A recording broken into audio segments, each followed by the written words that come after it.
Salut, c'est Shunchi de la chaîne Shunfish. On se retrouve sur un vieux bief pour la recherche de la perche et du brochet. J'ai pris 2 cannes avec moi et je suis pas seul, je suis avec Nelson. Salut. Nelson qui a un grand sourire parce qu'aujourd'hui il fait très beau. Il fait bon. Il fait vraiment très bon, c'est pour ça qu'on a choisi d'aller sous un pont. Voilà. C'est la drache. On espère ne pas faire capot. C'est déjà ça, ça. on va ici. Alors, ce qui va être compliqué, c'est que les endroits où j'ai déjà pris du poisson ici, moi c'est dans les zones ouvertes. J'ai jamais pris de poisson tous les ponts. Donc on va voir ce que ça va donner. Hein. Je pense qu'ils sont là. Hein. Oui, bah, ils sont tous là. Ils sont tous là, Voilà. je pense. Ils nous attendent avec impatience. Salut, c'est Shunfish et on se retrouve juste avant le début de la vidéo pour que je vous explique 2 petites choses. Alors déjà pour commencer, si vous voulez savoir si j'ai fait capot ou non dans cette vidéo, allez voir dans la description de la vidéo et vous serez directement au courant si j'ai fait capot ou non. La description est souvent assez complète et vous pouvez retrouver notamment tous les leurres que j'utilise. Alors cette vidéo est composée en 3 parties, 2 sessions plus un bonus. Les 2 sessions ont été effectuées à 2 jours d'intervalle. Et vous allez voir comment elle se passe. Alors la vidéo est chapitrée, donc vous pouvez voir la première session, la deuxième session et voir le bonus si cela vous intéresse. Donc ça c'est un premier point. J'ai été pêcher le brochet en casting et en bonus on va parler des badlings. Est-ce que j'ai encore une dernière chose à préciser? Si vous avez des commentaires à me faire, surtout n'hésitez pas à les poster et abonnez-vous.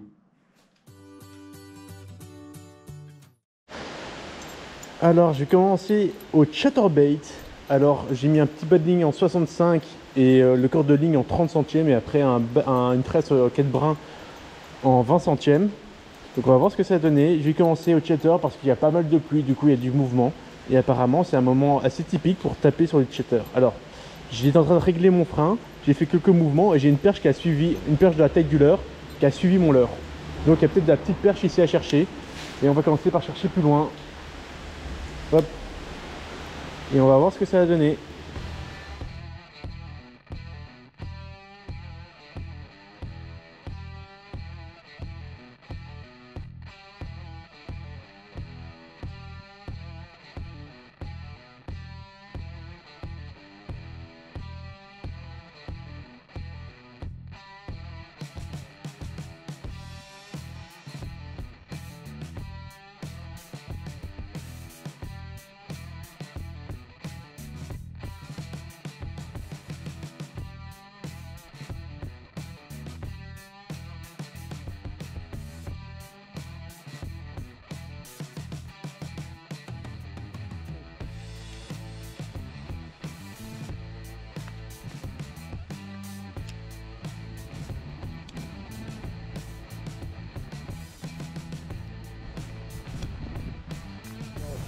Tu prends, tu lances. Ça, tu vois, c'est déjà une certaine maîtrise, quoi.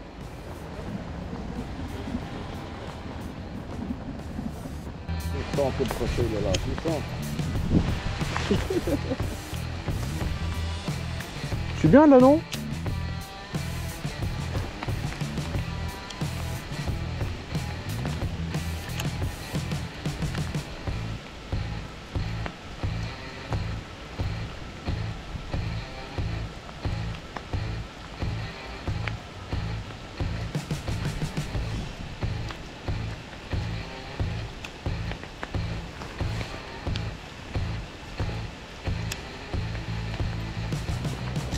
Allez, là je suis en train de pêcher sur un petit jerk.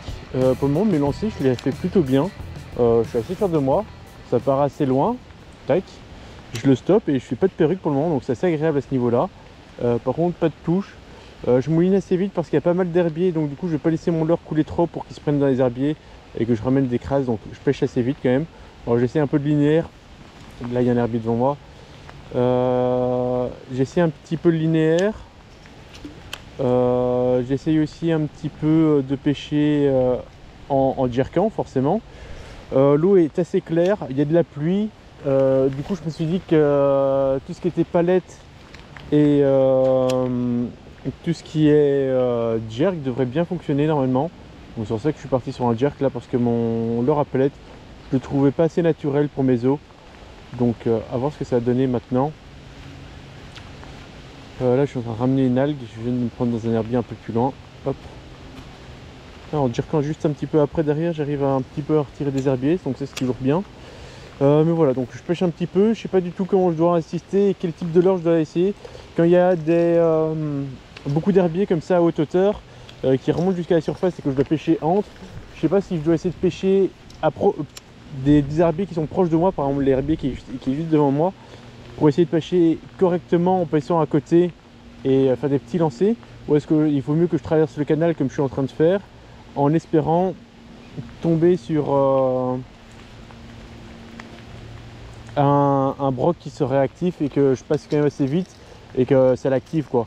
Parce que là, si ce sont des poissons qui sont un petit peu inertes, vu ma rapidité de prospection, je risque pas de faire grand chose avec quoi.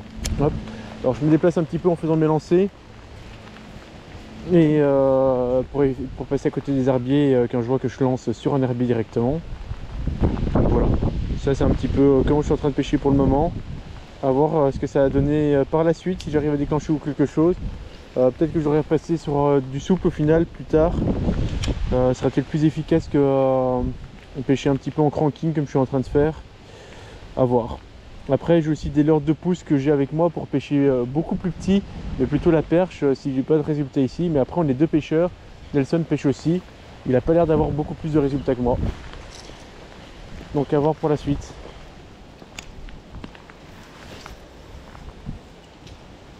Il est énorme. Waouh, monstrueux. Oh, il fait au moins ses 100 mm. Non, il n'est pas capot. Tu n'es pas capot. J'en ai un. C'est plus. J'ai le même que toi. Allez, petit changement de leurre.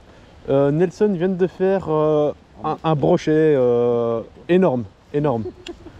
Du coup, pour matcher avec la taille de la proie, parce que je le considère plus comme une proie que comme un véritable brochet, j'ai mis un petit jerk, enfin un petit swim bait, mais que j'anime comme un jerk en réalité, avec des petits coups de pause, et souvent ça tape au redémarrage. Et j'ai eu quelques beaux brochets avec, donc on espère avoir quelque chose.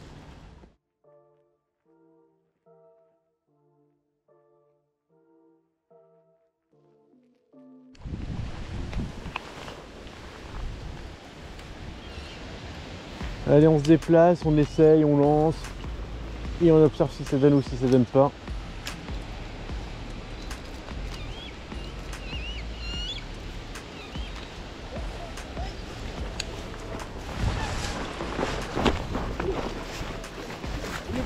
Mais non, ici au bord. Très gros au bord, il est venu chercher tellement aussi. Hop là! Et il a son petit pot, hein, ton petit brochet là. Oh, mais il est pas si petit que ça du tout. Oh là là. C'est peut-être la maman de l'autre. Oh, nickel ça. Bien joué Nelson. Et il fait son beau 60. Hein. Bon, il saigne un petit peu. Il s'est un peu décroché violemment, mais... Oh, bien joué. Bien joué. Tu vas le remettre à l'eau comme ça? Voilà. Si, vas-y. Un petit plongeon. Un petit plongeon. Et on le voit déjà plus. Parti direct. Oh, t'as fait un beau brochet en tout cas. Hein. C'est beau. Bon, alors mes cannes, elles sont où? Allez, on va changer de technique. On va passer sur du leurre souple pour moi. Je suis curieux de savoir ce que ça donne comme nage. Oh! Alors, à la pause, ça n'a pas l'air de nager grandement. Par contre, avec une nage toute légère, ça bouge, donc ça peut être sympa. On va voir ce que ça a donné. Hop. Ça peut peut-être donner une animation un peu différente.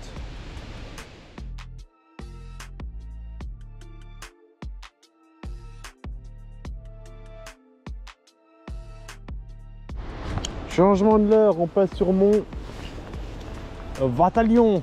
Bim. Mon imitation de Vatalion, d'accord. Ça a coûté moins cher au magasin.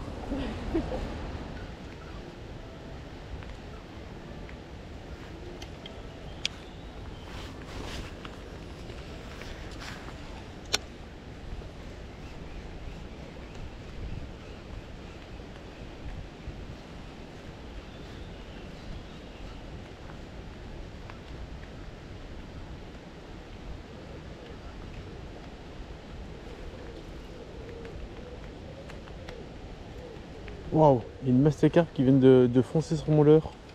What the fuck? C'était une carpe ou c'était un gros pike? Mais non, c'était trop gros pour un pike. What the fuck?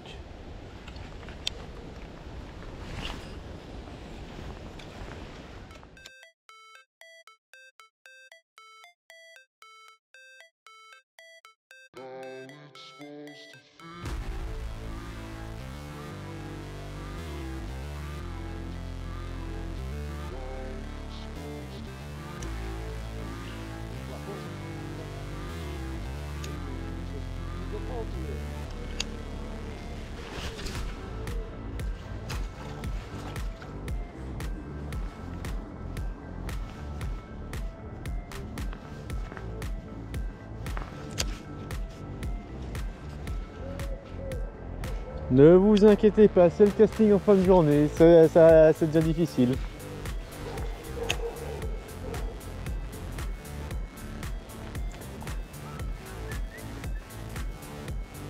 Oh, il y a un grand banc de perche sur mon leurre. Ah ouais.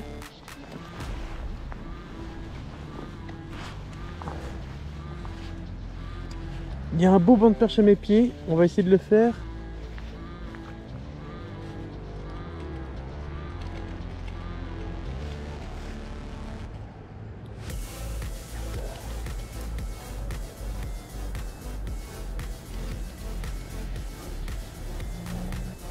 Sans commentaire. Ah non, mais il y avait un banc d'une vingtaine de perches qui suivait mon leurre.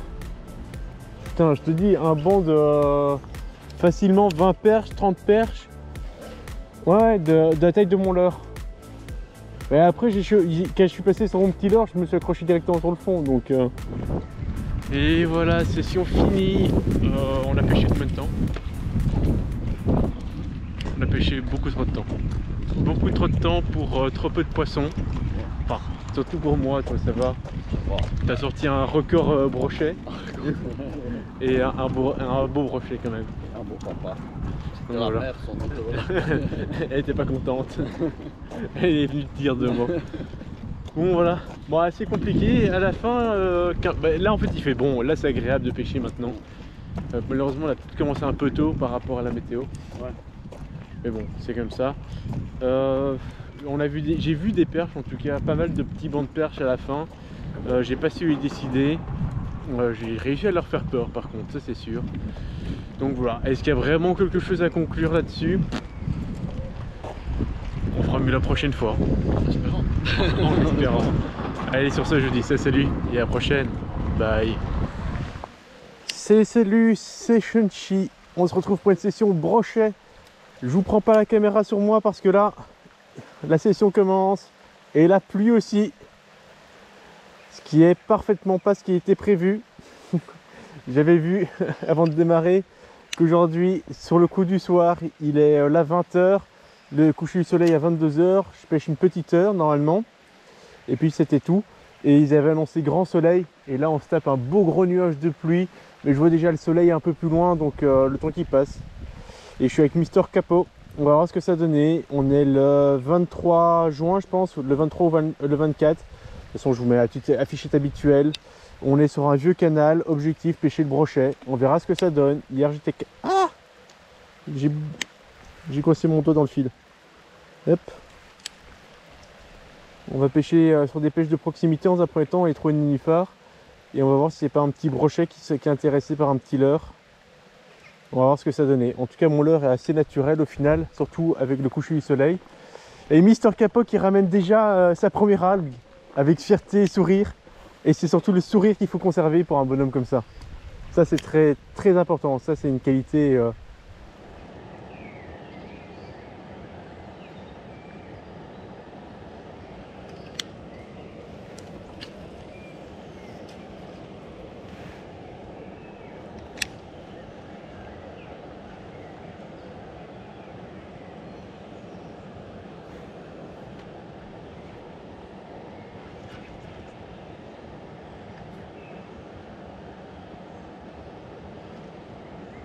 Oh, brochet derrière.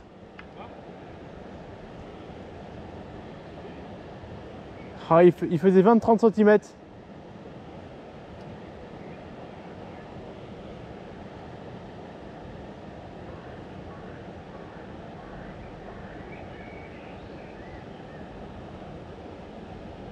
Non, ce sont des perches de 30. Si, promis. Des perches de 30. Bon, je viens d'avoir des suivis d'un petit banc de perches de 20-30 cm. Alors, je vais passer sur un petit leurre un peu plus petit que j'espère pourra aussi attirer les perches. J'ai cru que c'était un brochet au début, mais quand j'ai vu le banc à mes pieds, il n'y avait plus trop de doute, c'était des perches. Et c'était des belles perches déjà. Si j'arrivais à en sortir une, je serais déjà vraiment content. Donc juste à voir si elles vont se laisser intéresser par mon leurre. Mais elles n'ont pas tapé dedans, elles ont juste vraiment suivi, vraiment en mode curieuse quoi. Bon voilà, on se déplace, mine de rien. J'ai fait une perruque aujourd'hui, uniquement une. Mais une qui m'a pris du temps par contre à se défaire. Hop. Ça fait bientôt 2 heures qu'on est en train de pêcher déjà. Enfin plutôt 1h30. Et bah, franchement, j'ai eu des suivis de perches sur mon leurre. Comme quoi, enfin des suivis de petites perches et à un moment des plus grandes de 20 cm, 20-30. Et mon leurre est quand même très imposant par rapport à eux. Du coup, j'ai pas trop d'espoir d'arriver à prendre un poisson avec. On sait jamais quand même. Hein. Donc voilà, je suis repassé sur plusieurs petits leurres. Et après, c'est celui-ci qui m'a fait le plus de suivi, même si c'était vraiment des poissons qui collaient leur nez et qui regardaient le leurre vraiment en mode curiosité. Je me dis que c'est peut-être celui-là qui a le plus de chance aussi de prendre du poisson. Donc à voir.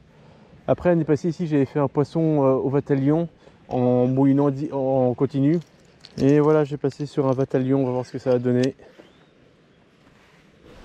Hop. Ce qui est bien, c'est que je peux l'envoyer loin. Et là, c'est du lancer ramené tout bête.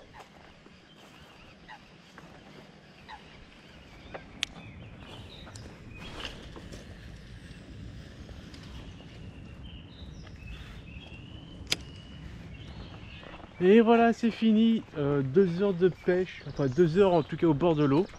De pêche, ça je sais pas. Ouais. J'ai enchaîné principalement sur mon swimbait que j'adore parce qu'il nage superbement bien et on dirait vraiment un poisson blessé. Je pense que tu confirmes, la nage, elle est vraiment extra. J'ai eu vraiment pas mal de suivi de petites perches de la taille du leurre.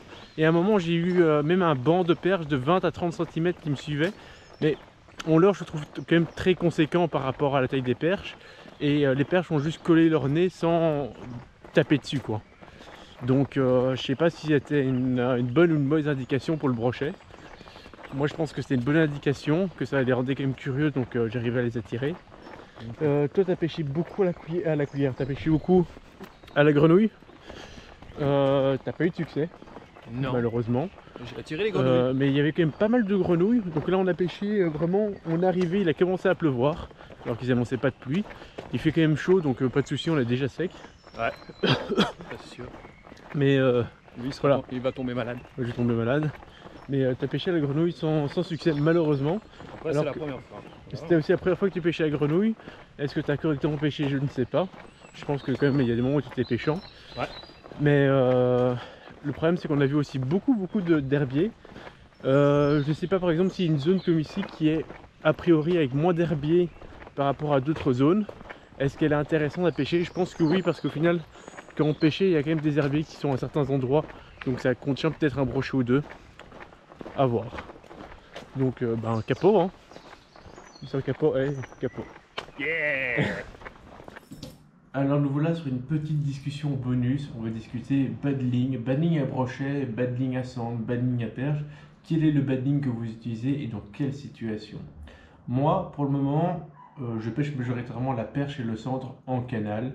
Et c'est les deux poissons carnassiers majoritaires que je retrouve dans mes canaux que je pêche. Du coup, je pêche avec un badling passant du 20 au 30 centièmes, sur une canne en 5-15 grammes. Globalement, j'ai pas de soucis. Alors, qu'est-ce qui me fait passer du 20 centièmes au 30 centièmes? J'irai plutôt sur du 30 centièmes quand je décide de pêcher majoritairement au crank, et aussi quand je pêche dans des zones où il y a beaucoup de cailloux. pour avoir un paddling un peu plus résistant au frottement, à l'érosion, au fur et à mesure de mes lancers qui vont passer dans des pierres. Si je pêche dans une zone qui est beaucoup plus linéaire, avec beaucoup moins d'accroche, j'irai plutôt chercher la discrétion avec un paddling en 20 centièmes. Et je mets un paddling d'environ 1,50 m, 2 m au départ, et je l'enlève une fois qu'il est inférieur à 1 m. Comment ça se fait que mon paddling rétrécit? C'est au fur et à mesure du moment que je fais des casses, que mon nœud d'attache perd, je dois refaire un nouveau nœud, j'utilise 10-15 cm à chaque fois, ou peut-être un peu moins pour faire chacun de mes nœuds, mais je consomme du paddling. Ça, c'est pour ce qui concerne la pêche que je maîtrise. Alors, dans cette vidéo, je suis parti pêcher le brochet à Imagen Casting. Et donc, du coup, je me suis fait un petit paddling. J'ai un cœur de ligne ici, je ne sais pas si vous le voyez correctement, qui est en 30 centièmes. Et j'ai fait une petite pointe en fluoro toujours, qui est en 60 centièmes. Ou 70 centièmes, je ne sais plus exactement. Mais quelque chose d'un peu plus résistant pour résister à la morsure du brochet. Le problème, c'est que le fluoro que j'utilise, il a une petite mort de forme, comme vous pouvez voir. Il n'est pas totalement droit. Ce qui fait que si je pêche avec des trop petits leurres, je vais brider la nage de mon leurre dû à ce fluorocarbone. Alors, je ne sais pas si c'est dû à mon fluorocarbone de 60 centièmes que ça bride. Est-ce que c'est dû à la marque? Et donc là, c'est du Caperlan, entre autres. Ou est-ce que n'importe quel fluorocarbone à partir d'un certain diamètre a une petite mémoire de forme, ce qui pourrait empêcher la nage correcte de mes leurres. Donc ça, je suis plus ou moins convaincu que c'est une bonne idée de pêcher au moins avec un corps de ligne de 30 centièmes et mettre une petite pointe plus résistante en 60 centièmes, ce qui me permet aussi d'utiliser le fameux nœud agrafe. Pour ceux qui ne connaissent pas, c'est un nœud tout simplement fait dans le fluorocarbone qui permet de ne pas mettre d'agrafe et d'utiliser uniquement le fluorocarbone comme nœud. Et c'est un nœud qui est autodétachant, on va dire, qu'on peut détacher et remettre autant de fois qu'on veut, qui est facile à utiliser, aussi bien en été qu'en hiver, parce qu'en hiver il fait froid, on n'a pas toujours envie d'appuyer sur des agrafes très dures, et donc du coup c'est un nœud assez résistant. Bon, on va pas se mentir, je ne l'ai pas encore validé sur énormément de poissons ce nœud, donc je ne sais pas s'il tiendrait énormément les combats. Mais d'après les retours que j'ai reçus, ce nœud est vraiment tip top. Ok, donc ça c'est quand je veux pêcher le brochet, j'utilise ma canne casting, j'utilise le fluorocarbone et tout, et là il n'y a pas de souci. Maintenant la question va se poser, c'est si je veux pêcher la perche dans les milieux où je pêche le brochet. Je vais descendre de grammage, je ne vais pas partir sur ma canne casting qui est ici une 20-50. Je vais partir plutôt sur ma petite street stick Westin qui est une 5-15. Alors pour pêcher la perche, du 20 centièmes m'a l'air largement suffisant. Mais vu que je suis dans un milieu à broc, c'est pas parce que je pêche avec un leurre en 2 pouces ou 3 pouces ou 1 pouce que forcément le brochet ne va pas mordre. Si le brochet est sur des petites proies, il risque aussi de mordre mon leurre que je compte utiliser pour la perche. Et la question est la suivante. Qu'est-ce qu'on doit mettre comme baddling dans ce genre de situation? Lors de la vidéo, j'ai essayé un baddling en acier de 12 cm de long. Je ne connais pas le diamètre, mais a priori ça devait être plus ou moins du 20 centièmes comme diamètre. Et ce petit baddling en acier, ce qui a comme avantage, qui était relativement souple. Je n'avais pas trop l'impression qu'il bridait mes nages de mes petits leurres souples. Il faut juste que je modifie la graffe pour rajouter un peu plus de discrétion. Mais ça a l'air de ne pas brider la nage de mes leurres. Et ça me permettrait de prendre du brochet sans être coupé. Ce qui est très intéressant. Le problème par contre, c'est que j'ai un baddling en acier qui est fort visible dans ce cas-là. Mais justement, là c'est la question que je me pose.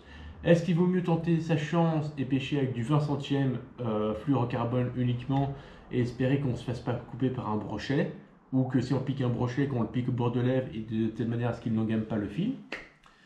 Est-ce qu'on pêche avec le fil en acier et tant pis si on perd un peu de discrétion, on se dit que le poisson est quand même assez intéressé par le leurre? Le problème c'est que les milieux que je pêche, ce sont des vieux canaux, et les vieux canaux ont une eau très très claire.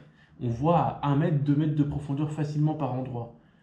Et du coup, un câble en acier de 12 cm, je suis sûr que le brochet et les perches puissent le voir facilement.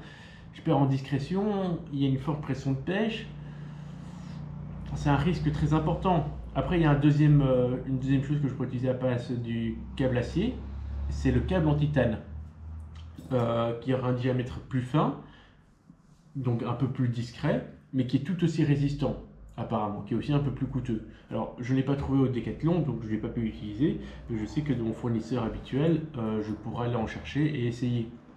Et là, la question que je vous pose, c'est que moi, le parti que j'ai pris, c'est pour ma séance, c'était de partir avec un câble acier pour m'assurer d'éviter une coupe, pardon.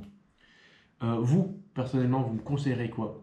Là, j'envisage mon concours de street fishing qui aura lieu à Hatt, où il y a perche, brochet et cendre. En termes de population, c'est majoritairement de la perche, puis du brochet, et après du cendre. Vu qu'il y a une belle population au brochet, ce serait quand même dommage que lors du concours, je me fasse couper. Mais en même temps, ce serait aussi dommage que je rate beaucoup de perches parce que je ne suis pas assez discret. Donc, à votre avis, c'est quoi le meilleur compromis pour vous? Ou je monte tout simplement un peu mon diamètre de fluorocarbone et je passe en 30-35, même pour des petits leurres, en espérant que ça ne bride pas la nage, parce que comme je vous l'ai dit, mon 60 centièmes ici briderait ma nage. Après mon 30 centièmes qui est ici pourrait légèrement brider, mais si j'ai une TP de 3 grammes, il n'y a aucun souci, mon fil sera tendu. Donc ça pourrait être suffisant pour pêcher le brochet. Donc plutôt essayer d'espérer de pêcher avec un fluorocarbone un peu plus élevé qu'à l'habituel, pour faire un peu de discrétion, mais en perdre moins quand même qu'un câble en acier. Avoir une moins bonne résistance que le câble en acier, mais avoir une meilleure résistance quand même que du 20 centièmes. Voilà. Et je suis partagé entre prendre un petit bedding en acier de 10 cm ou un fluorocarbone un peu plus élevé que d'habitude, donc du 30 ou 35 centièmes, pour éviter toute coupe au niveau du brochet, tout en espérant de pêcher quand même le poisson ciblé, qui est des petites perches dans ce cas-là. Et éviter de perdre un éventuel brochet, ce serait dommage. Alors, ça c'est encore pour la perche, mais j'ai aussi dit que dans le milieu, il y a du cendre. Donc c'est aussi que j'aille pêcher sur des leurres un peu plus gros, du 4-5 pouces pour le cendre, ça m'arrive. Si j'ai pêché en 4-5 pouces, là par contre, je pense que le brochet pourrait être largement plus intéressé. Donc j'augmente mes chances en pêchant le cendre, de toucher un brochet par rapport à la pêche de la perche. Par contre, le cendre, on sait que c'est un poisson, en tout cas, il est réputé pour être un poisson qui est fort sensible à la non-discrétion. Donc du coup, c'est pour ça que habituellement, quand il y a perche et cendre, je diminue jusqu'à 20 centièmes au minimum au bas de ligne pour être le plus discret possible. Est-ce qu'à votre avis, il faut mettre un câble en titane ou en acier, ça passerait pour le cendre? Là, je commence à avoir des gros doutes. Du coup, je me demande si je dois pêcher le cendre, mais qu'il y a du brochet dans le milieu, si je ne dois pas monter tout simplement un bas de ligne en 35 centièmes, quitte à perdre un petit peu de discrétion sur mon fluorocarbone, mais au moins ne pas perdre trop de discrétion avec un câble en acier ou titane, et garder quand même une résistance correcte, dans le doute que je prendrai un brochet, ou un brochet en visant le centre. Voilà, ça c'est un petit peu mon avis à l'heure actuelle, donc du coup je résume. Milieu où il n'y a que de la perche et du cendre, je pêcherai entre du 20 et du 30 centièmes. Là où je pêche le brochet et qu'il y a de la perche et que je visais de la perche, je passerai sur un bas de ligne soit en acier, soit sur un bas de ligne 30-35 centièmes. S'il y a cendre, brochet, que je vise le cendre, 30-35 centièmes, et pas de titane, pas d'acier, je dirais. Et si je vise uniquement le brochet, je partirai sur un fluorocarbone d'au moins 60 centièmes. Parce que quand je vise le brochet, en général, je monte un petit peu aussi en taille de leurre. Souvent, pour le moment en tout cas, je pêcherai plutôt dans les alentours des minimum 5 pouces pour le brochet. Donc du coup, ça me permet de tendre mon fluorocarbone et d'éviter ce problème de déformation, on va dire, du fluorocarbone. Je ne sais pas si j'ai été clair, mais en tout cas, ce que je vous dis, c'est pas ma science exacte. C'est ce que j'ai pu observer jusqu'à présent. Ça fait 2 ans que je pêche au bord de l'eau. J'ai plutôt pêché perche et cendre jusqu'à présent, un peu moins le brochet. Mais pour les milieux où j'aurai le brochet, je m'atteindrai plutôt sur ce genre de stratégie. Donc j'irai plutôt sur un bas de ligne en 30-35 centièmes pour viser la perche et le cendre. Et tout en sachant qu'il y a du brochet dans le milieu, quoi. Donc par un petit peu de discrétion, mais pas trop. Et augmenter un peu, quand même vachement ma résistance par rapport à du 20 centièmes. Tout en ne risquant pas de perdre trop de discrétion en jouant l'acier titane. Je ne sais pas si j'étais clair. Mais en tout cas, ça c'est mon avis à l'heure actuelle. Mais je ne sais pas quel est votre avis. Et ça m'intéresse énormément. ce serait pour moi m'améliorer pour être le plus compétitif possible lors du compétition de street fishing qui aura lieu à Hatt, qui aura donc perche, brochet et cendre dans les milieux. Et donc du coup, pour m'assurer d'avoir un maximum de prise, quel que soit le type de technique que je compte utiliser, quel que soit le type de poisson que je compte viser.